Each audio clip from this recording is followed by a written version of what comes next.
Hello everybody, welcome back to our YouTube channel. Today in this video I am talking about Hyliion holding stock. In this video we talk about stock pros and cons and technical analysis and latest news about it. Stock is trading at $1.97 with 8.80% negative in a day.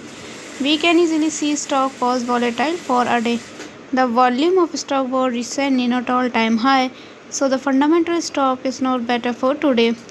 Before buying and selling the stock, please consult your financial advisor.